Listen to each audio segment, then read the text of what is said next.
Hello friends, welcome to the Don education hub. Today topic is urinary system. Urinary system में हम सबसे पहले बात करते हैं मेन एक्सक्रीटरी ऑर्गन्स। तो मेन एक्सक्रीटरी ऑर्गन्स कौन कौन से होते हैं? तो फर्स्ट होता है स्किन, सेकंड होता है लंग्स, थर्ड होता है किडनी, फोर्थ होता है लीवर और फिफ्थ होता है लार्ज इंटेस्टाइन। ये वो ऑर्गन है जिनके द्वारा बॉडी अपने वेस्ट प्रोडक्ट को बाहर प्रोड्यूस करती है। तो आज अपन सबसे पहले बात करेंगे किडनी के बारे में। तो किडनी के जो मेन फंक्शंस होते हैं उनके बारे में अपन जान लेते हैं। तो किडनी मेन एक्सक्रीटरी ऑर्गन होता है और ये ब्लड का प्यूरिफाइड करता है, मतलब कि ब्लड को छानता है और यूरिन का फॉर्मेशन करती है या प्रोडक्शन करता है। तो इसका मेन सेकंड फंक्शन है प्यूरिफाइड ऑफ ब्लड, ब्लड को छानना, जबकि ये ओनली ब्लड को छानती है, ना कि ब्लड का शुद्धिकरण करती है। शुद्धिकरण ब्लड का लंग्स करते हैं और छानता कौन है? किडनी। इसमें स्टूडेंट कई बार कंफ्यूज होता है कि किडनी ही ब्लड का शुद्धिकरण करती है, ना कि शुद्धिकरण लंग्स करते हैं। और थर्ड है एसिड बेस, मतलब कि पीएच लेवल को बैलेंस करना, ये भी किडनी का ही फंक्शन होता है। प्रोडक्शन ऑफ यूरिन, यूरिन का प्रोडक्शन किडनी ही करती है। न्यूट्रलाइज ऑफ पॉइजन, मतलब कि पॉइजन को न्यूट्रलाइज कर देगा। कोई भी इंसान ने अगर पॉइजन खाया है तो उसको न्यूट्रलाइज कर देगा। तो इसका सबसे ज़्यादा अगर डैमेज होगा तो लीवर होगा, क्योंकि किडनी तो उसका एसिड और बेस लेवल भी बैलेंस कर देगा और न्यूट्रल जो पॉइजन खाया उसको भी न्यूट्रलाइज कर देगा। तो इतना इफेक्ट किडनी पे नहीं पड़ेगा। अगर कोई इंसान दारू पीता है, शराब पीता है, तो उसकी सबसे ज़्यादा लीवर ख़राब होने के चांसेस होता है। हालांकि किडनी भी ख़राब होती है पर इतनी नहीं जितना लीवर पे इफेक्ट पड़ता है। और जो इनकी संख्या होती है किडनी की वो होती है 2, मतलब कि 2। जो इनका वेट होता है वो होता है 140 ग्राम, 140 ग्राम।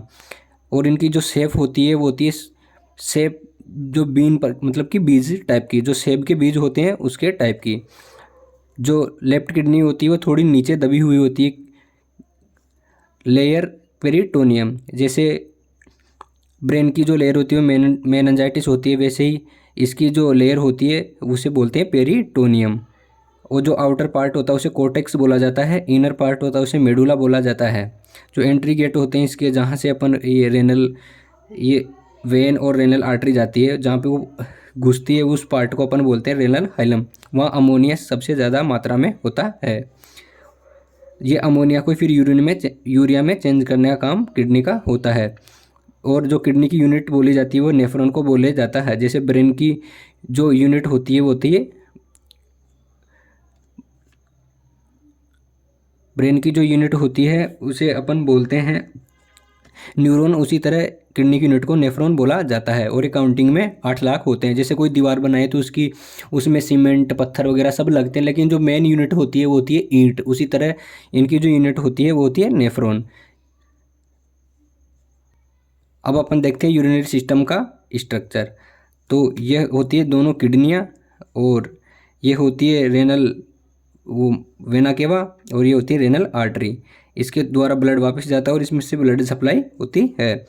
जो ये वाला नस आ रही है ये होती है किडनी से यूरिन यूरेथ्रा में लाने की वे होता है। अगर यहाँ पे अगर यूरिन बन रहा तो ये तो है ही नहीं कि डायरेक्ट इसमें आ जाएगा, तो वो इस नस के द्वारा, इस वेन के द्वारा यूरेथ्रा में आता है और यूरेथ्रा के थ्रू बाहर निकल जाता है। तो ये जो बाहर वाला, ये वाला जो लेयर होती है इसे बोलते हैं कोर्टेक्स। जो जो अंदर वाले होते हैं इनको बोलते हैं मेडुला।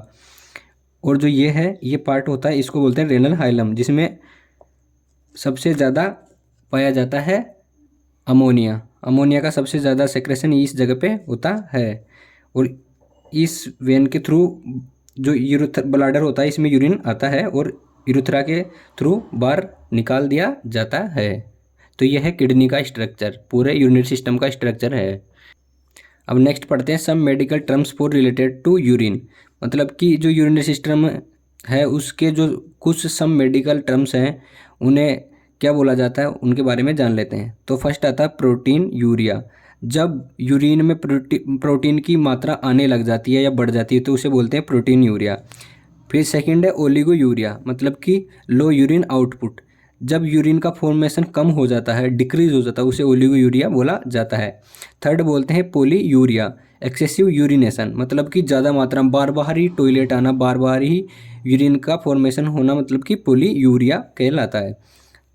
फोर्थ है डिसयूरिया, पेनफुल डिफ़िकल्ट यूरिनेशन। जब अपन टॉयलेट करते हैं, जब भी अपन यूरिन पास करते हैं उस टाइम पेन होना और मुश्किल से यूरिन आना, उसे डिसयूरिया बोला जाता है। फिर फिफ्थ आता है हेमेच्यूरिया, मतलब कि यूरिन के अंदर ब्लड आना, यूरिन के अंदर ब्लड आना हेमेच्यूरिया कहलाता है। सिक्स आता है ग्लाइकोयूरिया, एक्सेसिव